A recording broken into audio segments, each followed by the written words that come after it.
France has made a very stinky mess, and now Europe has to deal with the consequences. European countries, all absolute monarchies by the way, didn't really like how the French had their king and queen murdered, because that could give their dissatisfied populations ideas. So, the powers of Europe band together to stomp on France. Then they somehow manage to lose. They try again, but also lose yet again. In the meantime, a silly little chap called Napoleon Bonaparte is rising through the ranks of French society very quickly, starting from a humble position of second lieutenant to becoming the most powerful man in France, its first consul, and then emperor and autocrat. Europe liked that France was a monarchy again, but they didn't really like Napoleon, so they tried to beat him in a war. That proved to be a very massive mistake, because it turned out Napoleon was a mastermind tactician, and defeated them very easily. As punishment, he dismantled the Holy Roman Empire. Seeing that Britain was always the one stirring up trouble, Bonaparte decided to give them a taste of war by invading. The British, unfortunately, said fuck you and sunk his fleet. Because he couldn't beat Britain fair and square, he decided to at least economically isolate them, which worked kinda but not too much because Britain just traded with their overseas colonies and other non-European countries. Russia, after being defeated once again, decided that maybe it would be more beneficial to cooperate with Napoleon and become allies. Austria, on the other hand, wanted to try war, but got curb-stomped in the process. Also, Napoleon's brother is king of Spain now. Hopefully the Spaniards don't resist. Russia seems to be getting a little too chummy with Britain for Napoleon's liking, so he invades. This proves to be a catastrophic mistake for him, since the Russians didn't want to meet him in direct battle, aside from the obvious exception, and burned the countryside so Napoleon couldn't live off of the land. They reached the burned down Moscow, and realized winter was kinda kicking in, and they were some 1,000 kilometers behind enemy lines. So Napoleon made a run for it and left Russia, disastrously. Europeans used this catastrophe to gang up on France yet again, and now they actually beat Napoleon, who was forced into exile here. Then he decided to come back, but after 100 days he was beaten again, and this time exiled all the way here. After that, the borders of Europe had to be redrawn. France lost everything. Russia, Prussia and Austria significantly expanded, and regimes in French puppet states were ousted. Except Sweden, for some reason. Sweden and Norway are one country now, just like the Netherlands, Luxembourg and Belgium. I hope that works out. Bourbons are back in France, and it seems as if Europe is getting back on track. But the Pandora's box had been opened, and there was no going back now. Prussia, Russia and Austria formed the Holy Alliance. The Germans decided to make the German Confederation, just so they could LARP as the HRE yet again. It's all chill for a while, until the French messed it up, for the second time. Bourbons tried to restore their absolute power, but the French populace, now used to luxuries such as freedom of speech and food, opposed this idea rather vividly. So, when the king stepped a little too far out of line, he was promptly kicked out. Europeans got flashbacks to the other time France ousted its monarch, but crisis averted, they just placed a new king on the throne. Also, remember how the Low Countries are now one? Yeah, not anymore, because the Belgians aren't really liking the Dutch. Well, at least it was tried. You might have noticed that the Ottomans have stayed out of all Napoleonic conflicts. That's because the peasants are rising up with the intention of freeing themselves and tearing down the empire. Firstly it was the Serbs, not once, not twice, but 3 times. The Sultan agreed to negotiate and give autonomy, along with territorial expansion. Then it was the Greeks, who staged rebellions in Romania and Greece, which escalated into a full-blown war of independence. Great powers stepped in and secured Greek independence. Then the Sultan realized maybe we shouldn't oppress religious minorities, they might just stop rebelling. This is called the Tanzimat period, and greatly modernized Turkey, but still not enough. Minorities of multi-ethnic empires in general are very dissatisfied with their treatment. Poles and Lithuanians don't like the Russians. Hungarians don't like the Austrians. Actually, none of the minorities like the Austrians, but they don't really like the Hungarians either. This fragile state of affairs combusts into flames and the civil war erupts. Hungary wants independence, but also wants all the minorities to become Hungarians, which the minorities don't really want, so they join the Austrian side.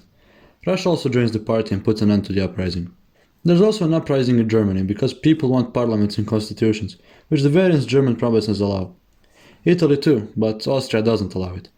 The French king is also pissing the Parisians off, so he's also ousted and the Second Republic is formed. The first man of the Republic is a guy called Louis Bonaparte.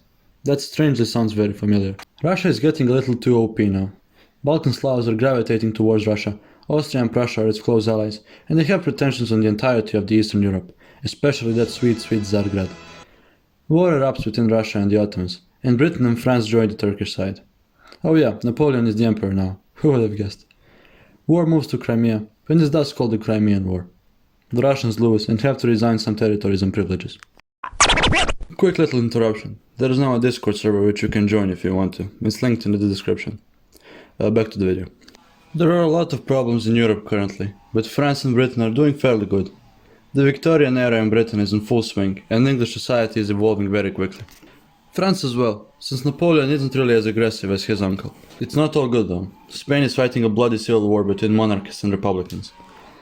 There is also a lot of dissatisfaction in Italy and Germany because their states are not united. Let's change that, said the Italians. But the Austrians didn't really like the idea much. Unfortunately for the Austrians, the French really did and were all for Italian unification, and Bonaparte signed the deal with Camillo Cavour. The entire thing escalated into the Second War of Italian Independence, and basically, the Austrians lost, and Piedmont annexed the northern half of Italy. Then Garibaldi conquered Naples and Sicily, which turned Piedmont into Italy. The French didn't let them take Rome though, but you gotta count your wins. A Prussian fella called Otto von Bismarck was also interested in unifying his country, so he became chancellor and made plans to achieve this. His plan was essentially 1. Beat the Austrians and become the leading German nation, and 2. Beat the French because they suck. The first step was achieved no problem, and after the war, Prussia became the most powerful German nation. France then started acting up, which led to the Franco-Prussian War that France badly lost. Germany was unified after this, and the emperor was crowned in Versailles of all places, as a huge fuck you to the French. Also, Italy was given Rome for good measure. Napoleon was captured during the war, which caused his country to massively destabilize. French communists took Paris and established the Paris Commune, a glorious utopian state where all were equal and class was not a dividing factor. Then the French Prime Minister sent in the guns and squashed the Commune.